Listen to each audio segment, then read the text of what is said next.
Bem-vindos ao Deep Dive. Hoje o papo é sobre a Era Vargas, aquele período de 1930 a 45. A gente está se baseando numa análise bem completa que mostra como esses anos assim mudaram o Brasil. E a ideia aqui é entender os pontos-chave, né? O que aconteceu na política, na economia, na sociedade. Exato. Como é que o Brasil saiu daquela famosa política do café com leite, sabe? Onde São Paulo e Minas mandavam, para um regime super centralizado no Getúlio Vargas. O ponto de partida é 30, né? Sim. A Primeira República já estava, assim, desgastada. Tinha muita insatisfação, aqueles movimentos militares, o tenentismo. Que questionavam as oligarquias, né? Justamente. Aí veio a crise política de 1930. O presidente Washington Luiz, que era paulista, indicou outro paulista, o Júlio Prestes. Rompeu o acordo, né? Ah, o acordo com Minas Gerais. Isso. Aí Minas se juntou com Rio Grande do Sul, Paraíba, formaram a Aliança Liberal com Vargas para presidente. Eles perderam a eleição, mas alegaram fraude. E teve o assassinato do João Pessoa, vice do Vargas, lá em Recife. Aquilo foi estopinho, né? Foi o estopim. Dali para a Revolução de 30, ou o golpe, como alguns chamam, foi rápido.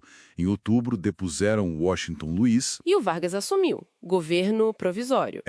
E é bom lembrar, né? Não foi bem uma revolução popular feita pelo povo na rua. Foi mais uma briga ali das elites que estavam fora do poder com o apoio dos militares terentistas. Entendi. Mas, de qualquer forma, acabou com a Primeira República. Acabou. E com aquele poder todo que os estados tinham. Bom, a Era Vargas é longa, né? Geralmente dividida em 3 fases. Governo provisório. E isso, de 30 a 34. Depois o constitucional, 34 a 37. E, por fim, o Estado Novo, de 37 a 45. Ditadura mesmo. Exato. No provisório, o Vargas já começou a concentrar poder. Fechou Congresso, colocou interventores nos estados. E criou ministérios importantes, tipo do trabalho, da educação. Sim. Só que essa centralização toda deu briga, principalmente em São Paulo. A Revolução de 32, a constitucionalista. Essa mesma. Os paulistas perderam a guerra, mas assim, a pressão foi tanta que o Vargas teve que convocar uma constituinte para fazer uma nova constituição. O que leva para a segunda fase, a constitucional, com a Constituição de 34. Essa trouxe coisas novas, né? Trouxe voto feminino, alguns direitos trabalhistas, justiça eleitoral, justiça do trabalho. Foi um avanço em algumas áreas. Mas foi um período tenso também, parece. Muito tenso. Uma polarização política gigantesca. De um lado, a Ação Integralista Brasileira, a AIB, que era fascista. Os camisas verdes. Isso. E do outro, a Aliança Nacional Libertadora, a ANL, que era uma frente ampla, mas com muito comunista. E o Vargas ali no meio disso. Jogando com os dois lados. Teve a intentona comunista em 35. Uma tentativa de levante que fracassou feio. E ele usou isso. Usou. Foi o pretexto perfeito para ele endurecer. Perseguiu opositores, decretou estado de sítio, preparou o terreno para o golpe. Que veio em 37. Como ele justificou fechar tudo de novo? Como a mentira deslavada. Inventaram um tal de Plano Cohen. Plano Cohen? Um suposto plano comunista para tomar o poder. Era falso, mas divulgaram como se fosse verdade. Com essa desculpa, em novembro de 37, golpe.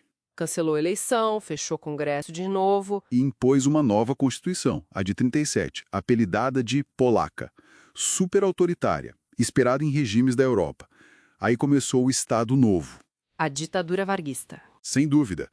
Todo o poder nas mãos do Vargas, governando por decreto-lei, sem partidos políticos, censura pesada. O DIP, né? O Departamento de Imprensa e Propaganda. Exato. O DIP cuidava da censura e de construir aquela imagem do Vargas de pai dos pobres. E, claro, muita repressão policial. E a economia. O que marcou o Estado Novo economicamente? O foco total foi na industrialização. Aquela ideia de substituir importações, sabe? Produzir aqui dentro. Com o Estado mandando ver. Muito. Intervenção estatal forte, criação de empresas estatais em áreas-chave. A mais famosa talvez seja a CSN, a Siderúrgica Nacional. Em Volta Redonda, com a ajuda dos Estados Unidos, né? Sim, parte do financiamento veio dos acordos com os Estados Unidos durante a guerra. A CSN foi fundamental para o aço da indústria que estava nascendo.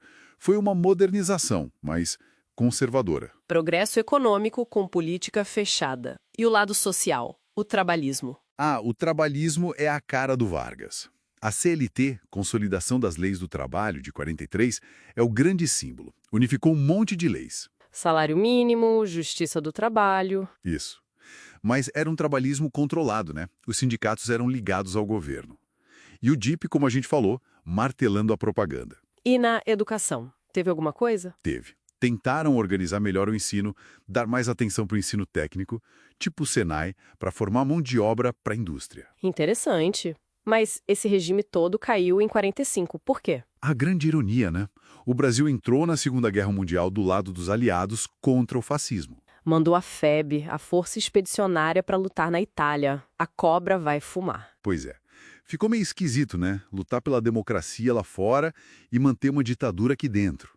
Isso desgastou demais o Estado Novo. Faz todo sentido. Aí a pressão aumentou. Aumentou. Tanto de fora, com o fim da guerra, quanto aqui dentro. Teve um manifesto dos mineiros pedindo redemocratização. E o Vargas? Tentou se segurar. Ele tentou manobrar. Permitiu criar partidos de novo, UDN, PSD, PTB, marcou eleições. Mas aí surgiu um movimento popular pedindo para ele ficar. O queremismo. Queremos Getúlio! Esse mesmo. Isso acendeu o alerta nos militares e em parte da elite. Ficaram com medo dele não sair. E aí? Aí os militares agiram. Em outubro de 45, depuseram Vargas. O presidente do STF assumiu rapidinho, só para garantir as eleições. E quem ganhou? O general Dutra, que tinha sido ministro da guerra do próprio Vargas, pelo PSD. Então, para fechar, a era Vargas foi esse período de modernizar o Estado, empurrar a indústria, criar direitos sociais. Mas tudo sob um governo autoritário. Exatamente essa é a complexidade. Um legado cheio de contradições. Avanços inegáveis na economia, na legislação trabalhista, mas também autoritarismo, perseguição, censura. Vargas é isso, ditador e modernizador ao mesmo tempo. Um paradoxo que define muito do Brasil, talvez. Com certeza. E fica a reflexão, né? Essa tensão que a gente viu na era Vargas entre um projeto de desenvolvimento nacional, às vezes meio imposto, e os limites da democracia. Como será que isso ainda aparece nas discussões sobre o Brasil de hoje?